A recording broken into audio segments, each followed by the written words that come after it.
생성형 AI를 통한 차세대 사이버 보안에 마이크로소프트 코파일럿 for 시큐리티의 보안 관제 활용 사례에 관련해서 발표를 드릴 메타이티 플랫폼의 오성택 매니저입니다. 잘 부탁드립니다. 지금 우선 시작하기 전에 한 두 가지 정도 먼저 말씀드리고 싶은 게 있는데, 우선은 이번 세션에 관한 내용이 보안 관제 활용 사례이다 보니까 이 코파일럿에 대한 기본적인 설명이나 뭐 기본 정보 같은 것들은 조금 과감히 생략한 부분이 있고요. 그래서 그쪽은 감안하고 좀 시청해 주셨으면 좋겠습니다. 그리고 두 번째로는 이 코파일럿이 말 그대로 부조종사 역할을 하는 것이다 보니까 모든 것들이 전부 자동화로 진행된다거나 뭐 사람이 전혀 개입하지 않아도 모든 것들이 일사천리로 뭐 진행된다거나 하는 것들은 아니고요. 어쨌든 사용자가 최종적으로 판결이라기보다는 판단과 결정을 진행해야 되는 부분이 있습니다. 이 부분도 조금 감안하고 어, 지켜봐 주셨으면 좋겠습니다. 다음 시작하겠습니다.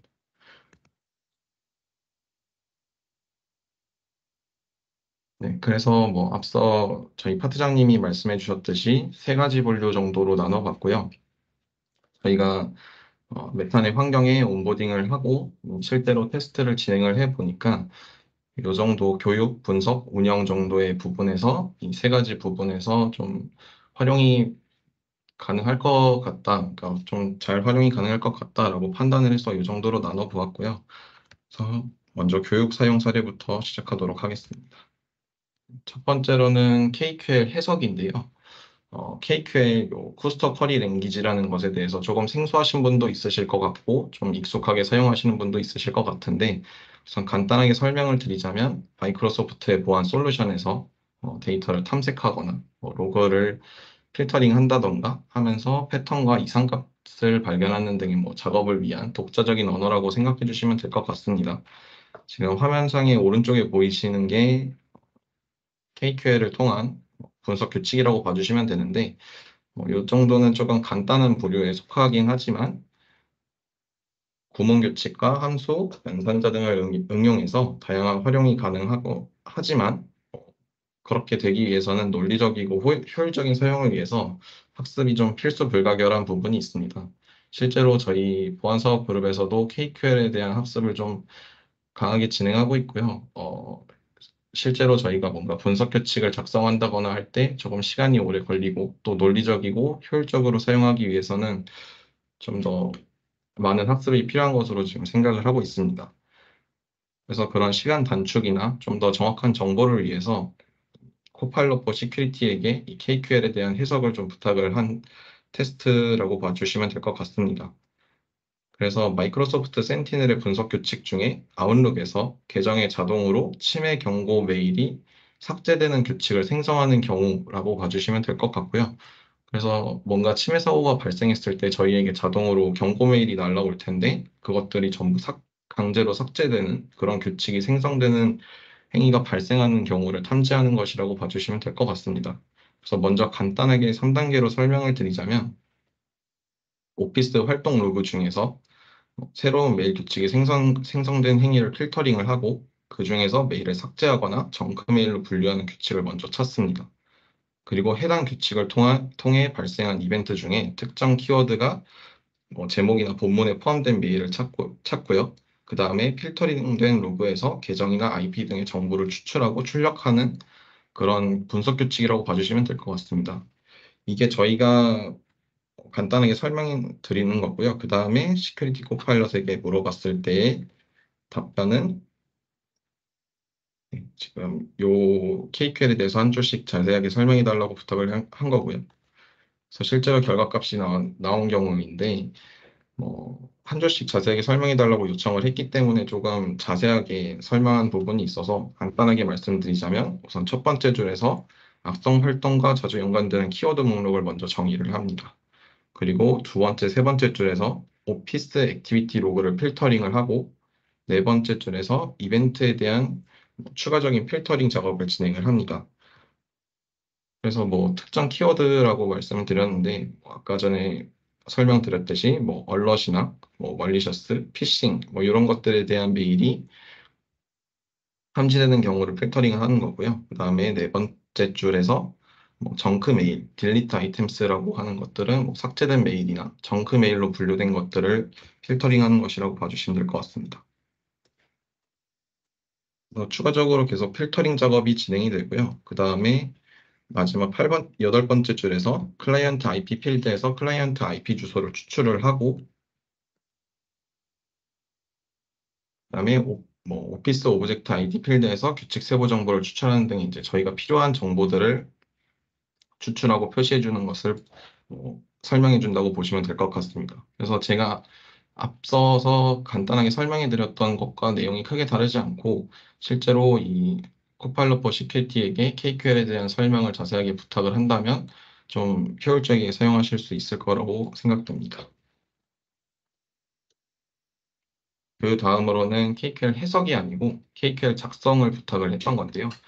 뭐 앞서서 말씀드렸듯이 조금 복잡한 KQL 커리문이 된다던가 하면 좀 시간도 리소스도 많이 들어갈 텐데 이 시큐리티 코파일럿을 이용해서 조금 더 단축화하고 효율적으로 KQL 쿼리를 작성하는 것들을 좀 테스트를 진행을 해봤습니다. 그래서 사용자의 메일 항목에 대한 액세스 횟수가 지난주의 일 평균에 비해서 비정상적으로 증가하는 경우를 탐지하는 그런 규칙을 만들고자 했고요. 그 다음에 추가적으로 지난주와 이번 주에 총 접속 횟수를 각각 테이블에서 확인하고 싶다라고 지금 요청을 보내봤습니다. 그래서 이 사진이 실제로 그 코파일럿이 답변을 해준 내용이고요. 아래쪽에 간단하게 설명이 나와 있는데 지난주에 비해 익스체인지 그러니까 메일 아웃룩 항목이죠. 그 메일 항목에 대한 액세스가 비정상적으로 증가한 사용자를 나타내는 규칙이다. 그래서 사용자 아이디, 그다음에 지난주에 평균 메일 항목 수, 그다음에 이번 주에 평균 메일 항목 수, 그다음에 제가 아까 요청했던 지난주와 이번 주에 총 메일 항목 수가 표시가 되는 거고요. 그래서 요 KQL 쿼리를 실제로 저희가 센티넬에서 조회를 했을 때 결과값이 나오는 거를 전부 확인을 했고요. 그래서 제가 요청했던 사항 중에 비정상적으로 증가했다라는 부분을 임계값을 5배로 제가 설정을 했기 때문에 어, 쿼리에서도 5배로 나타났었고 이 결과값도 5배 이상 증가한 사용자를 식별해서 출력하는 것을 보실 수 있습니다. 그리고 어쨌든 코파일럿에 대한 검증을 진행하는 거기 때문에 저희가 어, 별도로 쿼리를 통해서 데이터가 일치하는지를 확인을 했을 때 데이터가 일치하는 것도 확인을 했고요.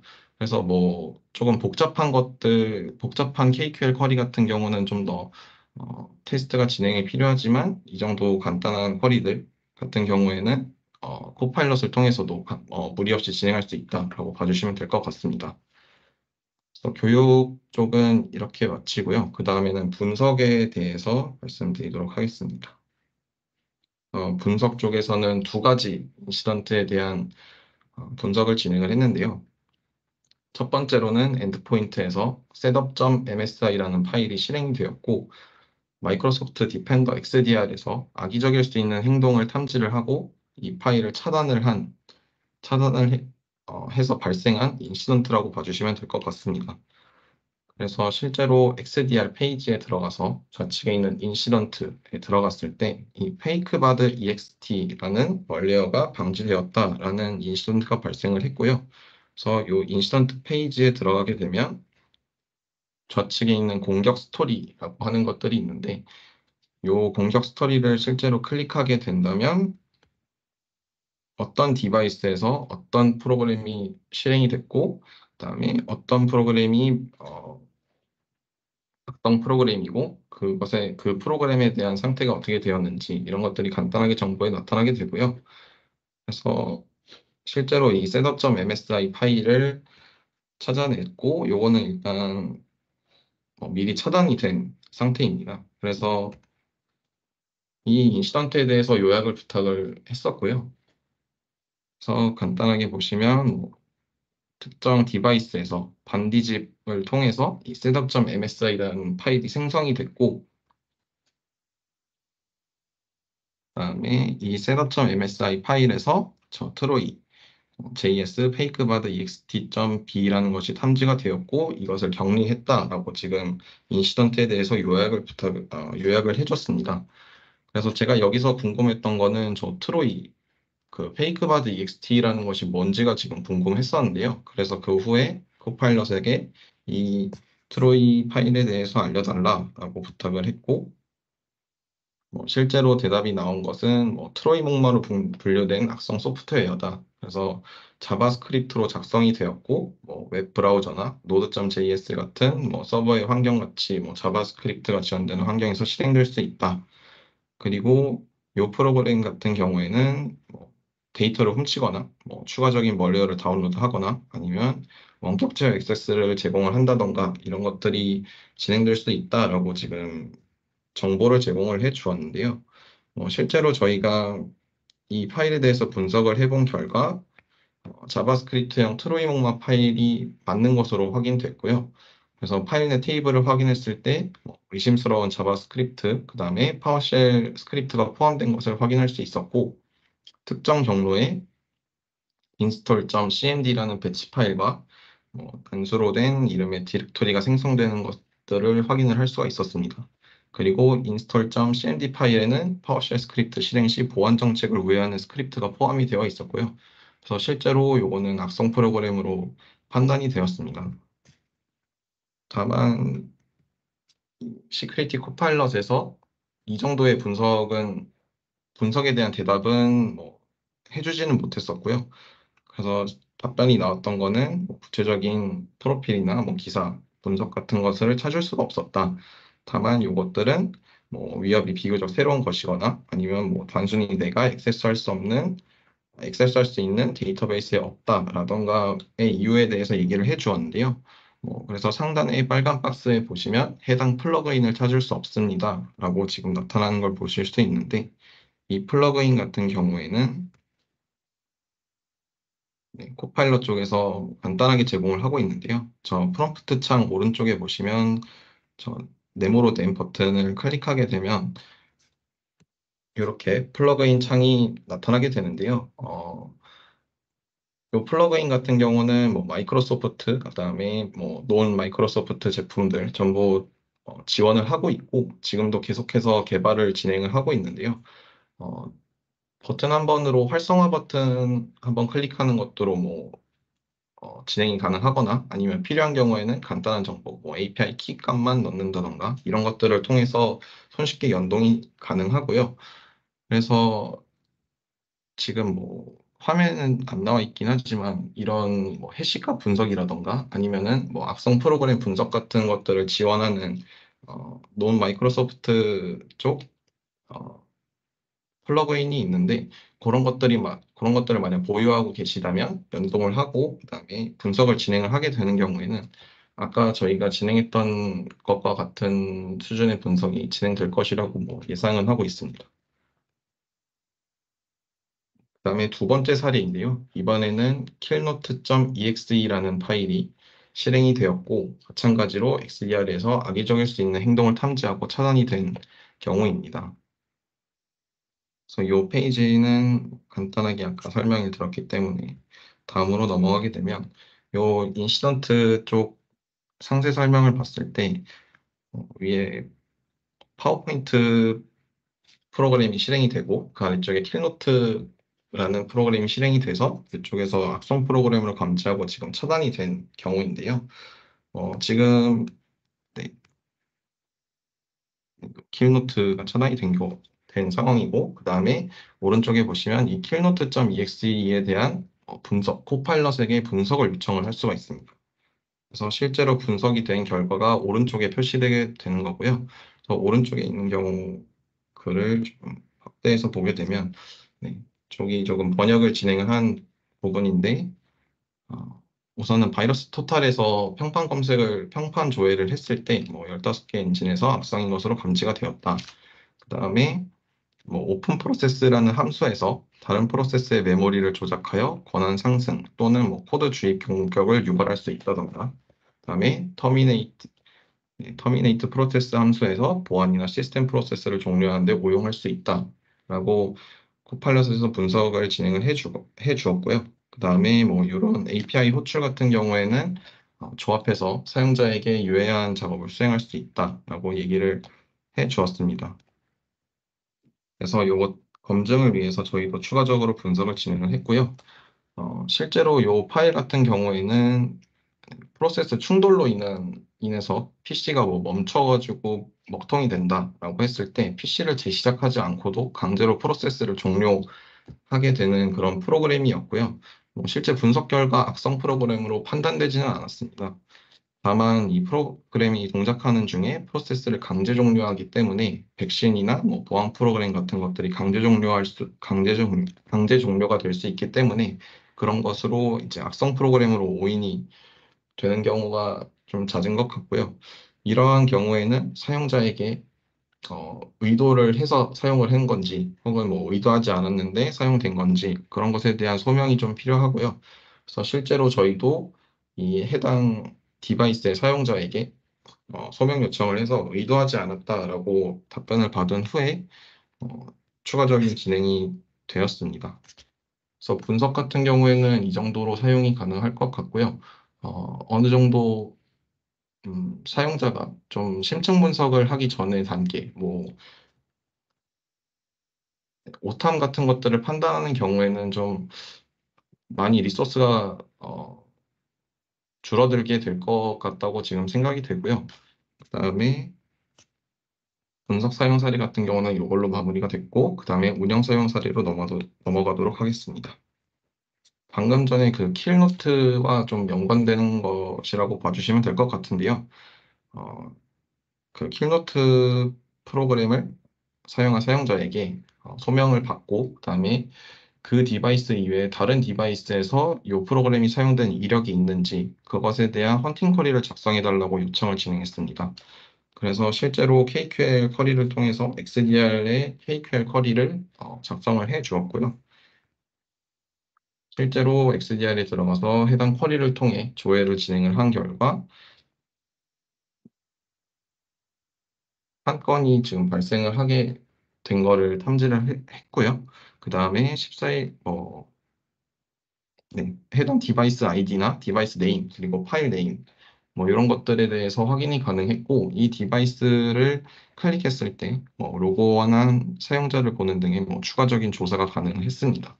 그래서 이런 식의 운영으로 사용 가능할 것 같고요. 그다음에 두 번째로는 인시던트 대응에 관련된 내용입니다.